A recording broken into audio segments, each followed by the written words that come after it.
Welcome back to another video, my friend. I'm Blake and you're you, and this is Knights Tribal in Explorer. This is a Mardu deck, and I'm always looking for a reason to play tribes in a constructed format. There's just not that many archetypes that can really support it, but this deck, as an aggro deck, really soars. It gets to scorch people and is actually quite good on the ladder, and I'm really excited to share it with you guys.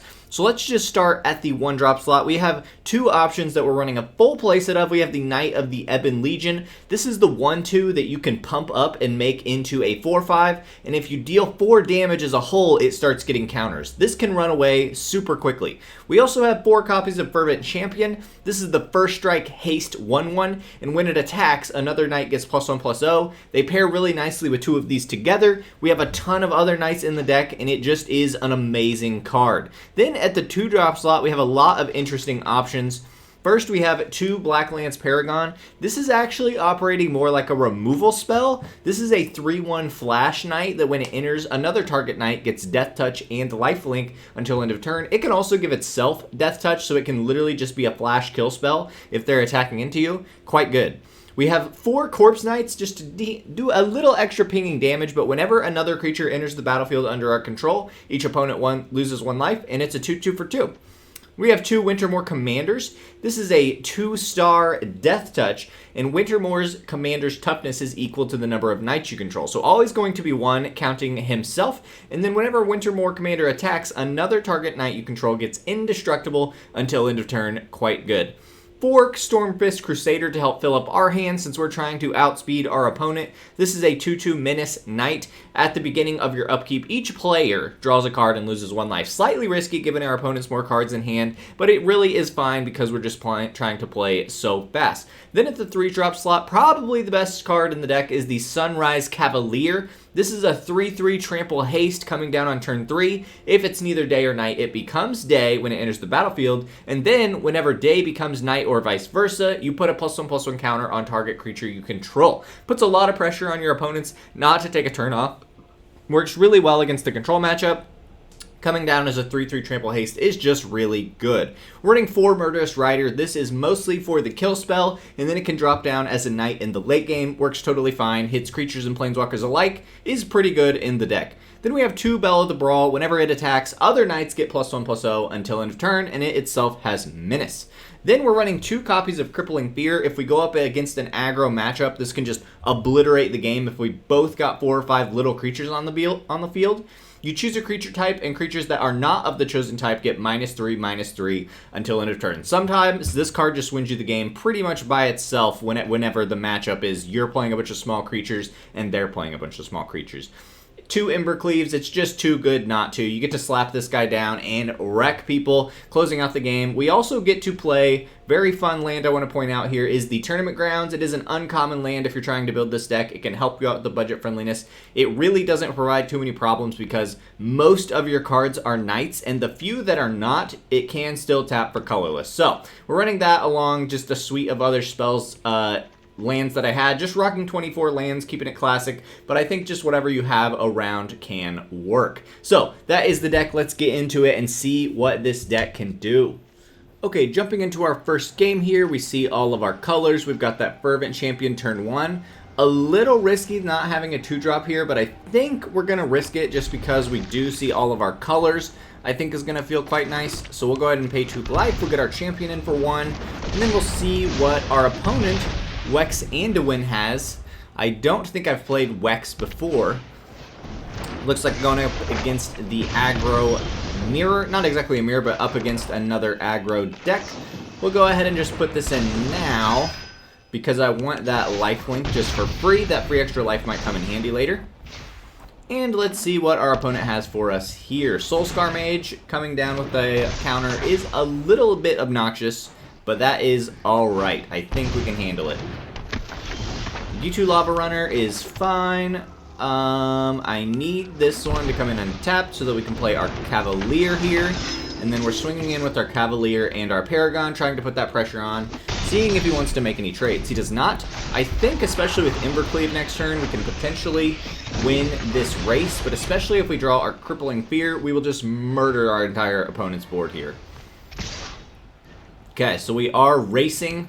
Let's see what they have for us. I think being on the play, we get to win here. What's better to get a counter on? I think the first striking champion will be even better. Sure, I'm glad I put the counter somewhere else. If we slap this down right here, that gets us to 8, 9, 10. I think we have the win because this will also pump us. I think we're at exactly 11 with our Embercleave play. So hopefully they don't have a shock, but they would probably use it now if they do. They do have a shock, but I think we still go ahead and play our Embercleave. Where is that shock headed? That's headed towards that guy, so we're going to put this right here, and we still get the win. That is awesome. Great game. Let's get another one. Okay, looking at this one, we're just never going to be able to keep a one-lander. Let's toss that and see if we can find something better. This is certainly a fast hand, but I think we can keep it. Seeing that Crusader might be nice. Not the fastest card in our deck, but I think it's okay still for us. Let's see if we can make this work. We're going to start off with the Knight of Ebon Legion and go from there. Love the little just clutch animation, just the little sword. Very cool. We're going up against Juzam 60. Play with fire, that's fine. We're probably seeing another... Oh, I did not even think about my lands. Big mistakes, big mistakes. Playing on autopilot here, my fault, my fault. That could hurt us. Being down, wasting one turn might be enough to lose us the game. And it looks like we're going up against a fellow aggro deck, so very good for them. Getting both Fervent Champions is super obnoxious and pretty bad for us.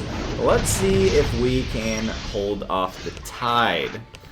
If we can draw a second red, we can do our own double Fervent Knight ourselves. But we'll see if we are so lucky. They've got 4 damage a turn coming at us here. It's pretty bad, and our Stormfist Crusader is going to work against us. In this case, I'm feeling like we're probably not going to be able to pull this one out, especially after that big misplay on turn 2 by me not paying attention to my colors of the lands. So we'll see. Anax, very good. This could be like a Cavalcade deck. I think I've been seeing a couple people testing those out. The first strike is just too much to handle. I don't exactly see how we come back from this.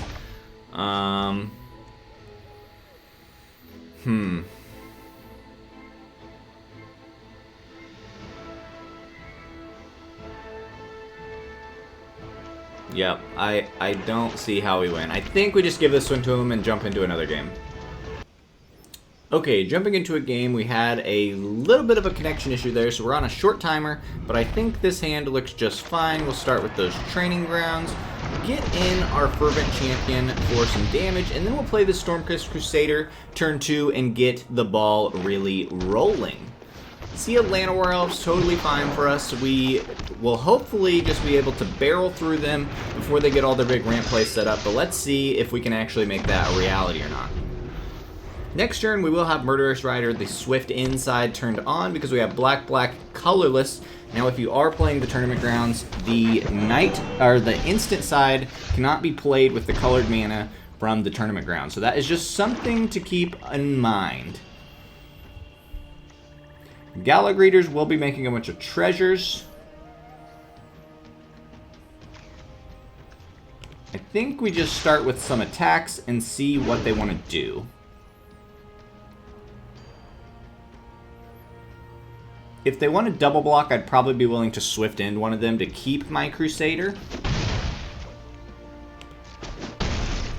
And I think that's totally fine for us. I think we just play this and play the Legion, go super wide. We can kill anything big that they ramp out next turn.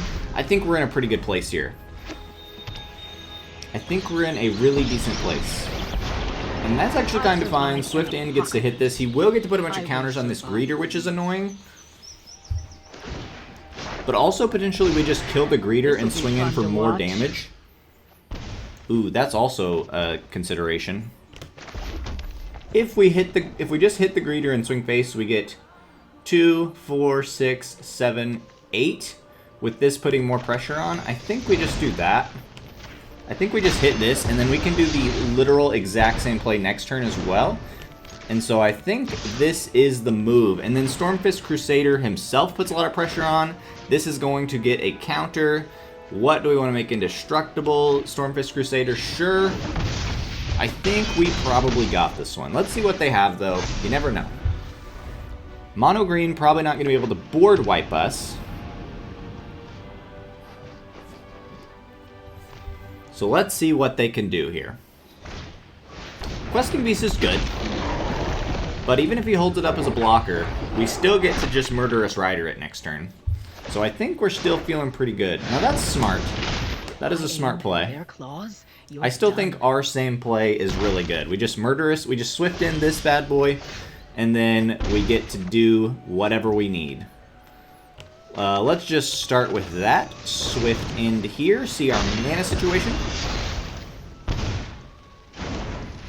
And we got another game. Let's keep rolling.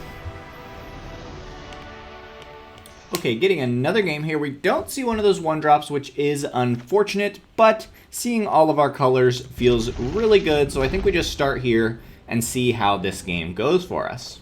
Love hitting a turn 2 Raider. Puts a lot of pressure on the slower decks of the format. Now this turn we're going to make sure we get black and red when I play this Crusader. We're not going to make that silly mistake again. But it looks like we're playing up against some sort of Grixis deck. So that's fine. I don't exactly know what Grixis decks are running around right now. I don't think it's a major archetypal deck, but we shall see. We shall see. You see the Fatal Push? I think that's okay. We have other things we might want to live more later. Fable is a really good card for them here. It is hard to outpace the Fable and the silly things that it can do. I think I just want to play my Belle this turn and then hopefully double Knight coming down the road. Losing that 2-drop is actually going to hurt us more, the Stormfist Crusader, just because we kind of needed to keep drawing stuff. But we'll see what happens as we keep going here. This card alone is probably too much value. That's why it's such a good mid-range card. It's just so hard not to get that to be a 2-for-1. So that'll be a little bit tough, especially if he removes this. They just get so much value going. You get 2 creatures out of it. You get to do all kinds of crazy shenanigans. You probably get some treasure. Like, it's just nuts how good Fable of the Mirror Breaker is. It is insane value. Not a perfect card. It doesn't automatically win the game. It's somewhat fair, but it's too good. We don't need all these lands. I'll take the life to sacrifice that guy, no problem. Okay, he does at least leave us open to deal a little damage back. But being the aggro deck, we need to just get a wide board here and hope that we can get something going.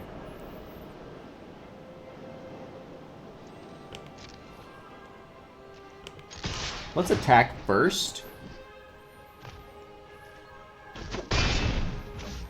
And then let's murder...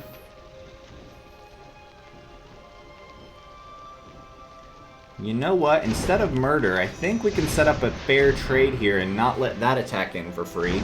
So let's see what this looks like. I don't know if this is the right play. This is a situation I'm not sure exactly what the deck's supposed to do. Probably play slow and 2-for-1 everything with these Murderous Riders, but I don't know for sure. I'm gonna test a little theory here. If he swings in with just the Harvester, I think I take 3. I think I can handle that. And then we can murder the Harvester next time. And then that makes sense. And then he'll get a lot of damage in. That makes sense. I would love next turn to draw enough mana to play the Murderous Rider and a Commander next turn. Now I think we do need to play blocking, and we're actually trying to play a little bit more of the control matchup here. We're trying to get as many 2-for-1s as we can. Okay, so I need triple black to be able to do all this stuff. I don't think I'm going to have that. So either way, we got to make this enter tapped. We got to kill this guy because he can just do too many things. And we don't even have black for that. That is incredibly sad. Well, that makes our decision for us. Sadly, I did not recognize that I don't have 2 black. Because remember, this is only colorless if you're casting the instant side. That's pretty awkward. We got to just start making trades and hope to come back. Croxa is probably going to be the thing that ends up sealing the deal for him here. Because we're just going to make a bunch of trades 1-to-1. And then he's going to get a just Croxa for free value, basically.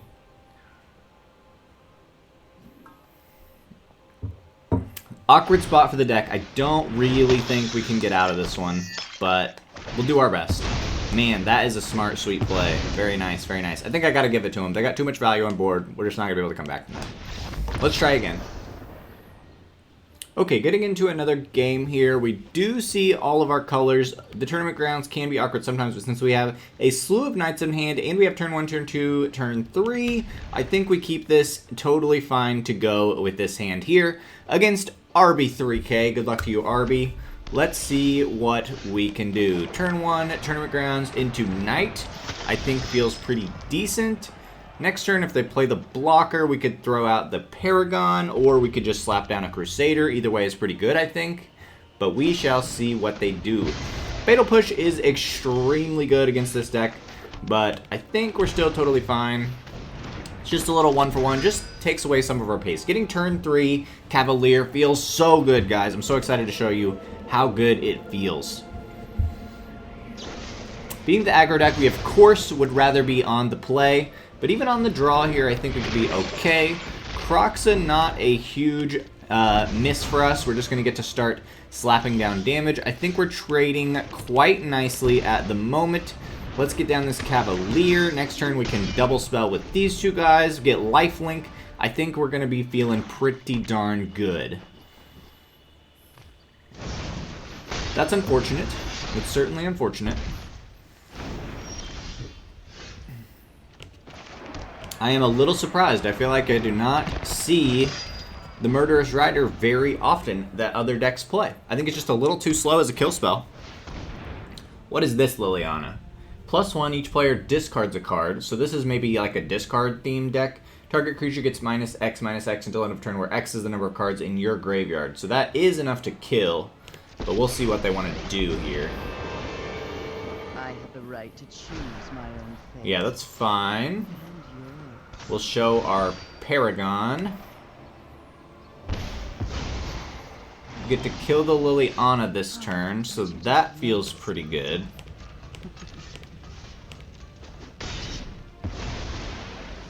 And then I think we just hold up. Oh, I don't have Swift End. I should have played. The tournament grounds do create some awkward situations. Maybe it's not correct to play this. It just pairs so poorly with the Murderous Rider. Oof. Big oof. Big oof there. Should have played that Murderous Rider, shouldn't I? This is awkward.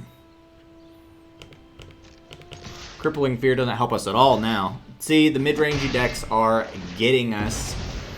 Mid-range is a pretty tough matchup for aggro. It's perfectly normal. We're going to play a lot better against decks like Control or Stompy that take a little time to set up. But the mid-range just cuts you off. They're able to stop you enough, and then their cards are too valuable if you cannot beat them down. So, I'll draw one more card, but I think we're going to give them... this is the one card that's going to make me be willing to try it out and see if we can't hold them off.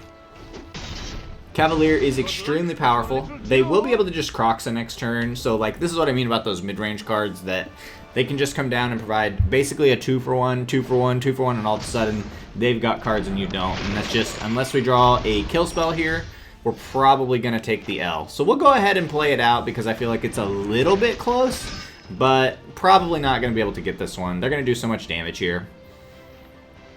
Well done, RB. You did well.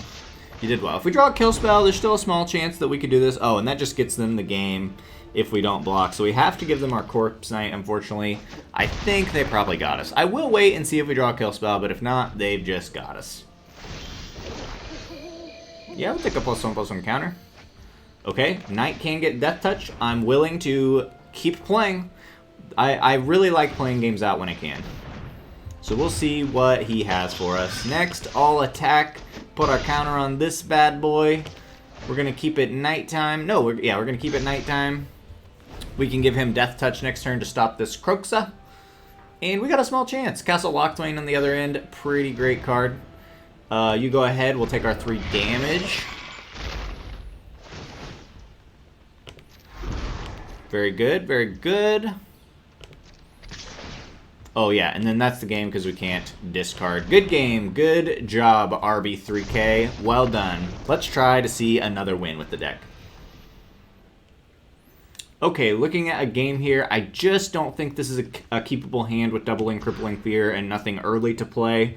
This is looking a little better. The question is, what do we keep? I think Crippling Fear we get rid of because just slapping down a couple knights into Embercleave is a win con in of itself. So let's see if we can't get a nice speedy game going off here for maybe a turn 4 Embercleave win against Brisade. Hello Brisade, and good luck to you. Man, Fatal Push is everywhere. This deck is struggling to keep up with all of this daggone Fatal Pushing that's going on. It's tough. Feels like that's all I'm playing against today is black, red, mid-range decks or anything running Fatal Push. But that's okay. That's the meta right now. That's totally fine. We can survive. We will survive. Okay, don't love to see that. That's pretty tough against us exactly with what we've got here. But I will wait until we can do something better. This luckily can cast Equipment Spell, so it does get the red for the Embercleave, which is very nice. If we can draw another red, we can get going with that Embercleave and do a good amount of work. I think this Sorin is pretty darn cool. Oh, this is not the one that makes the vampires. I'm not actually even familiar with this one then. Slap down this guy. Just really could use another red. Could really use another red here. They're slowing us down. I don't know if we're going to be able to get the win with this deck. This is the Sorin that I think is really quite good. It doesn't seem that good when you first see it, but once you play against it, it's so easy to protect it with the 2-3 lifelink, and then you get to draw a card, and then you make a vampire, and then you draw a card, vampire, draw a card, vampire, and it just is too much value to handle, really. Oof. Okay, now we do get to do something, though, so let's put the pressure on. I think we just go for face and go full on. We'll give this guy indestructible. And we'll see how he wants to block.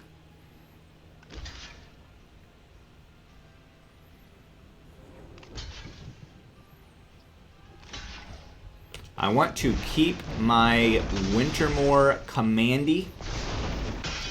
That Death Touch will be nice, and he's kind of big. He's kind of thick.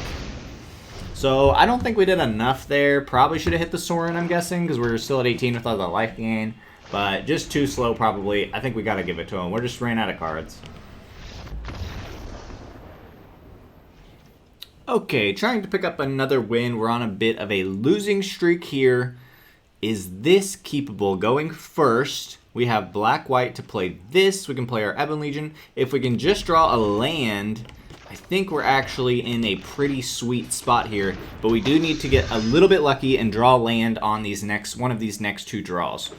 So let's see, we're finally on the play. We've been on the draw a lot, which is not good as an aggro deck, so that's been pushing us down. We do see our land. No, no, no, no, no. Wrong land, wrong land. Oh, so annoying.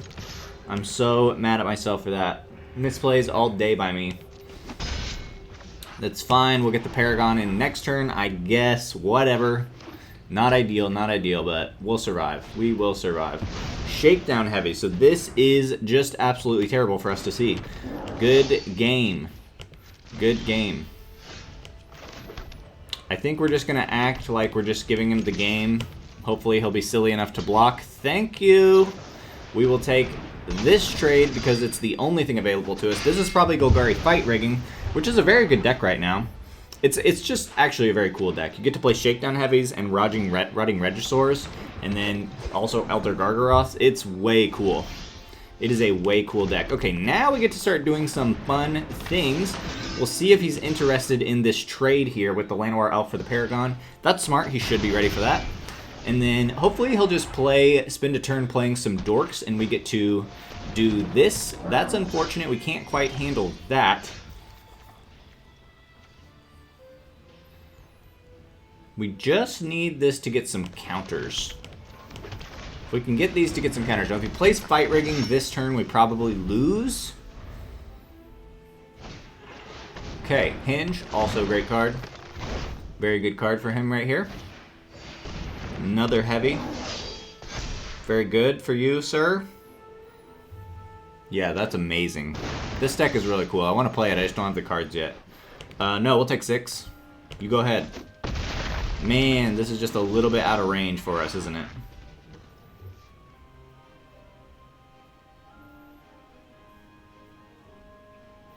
This is Death Touch, I guess, is nice.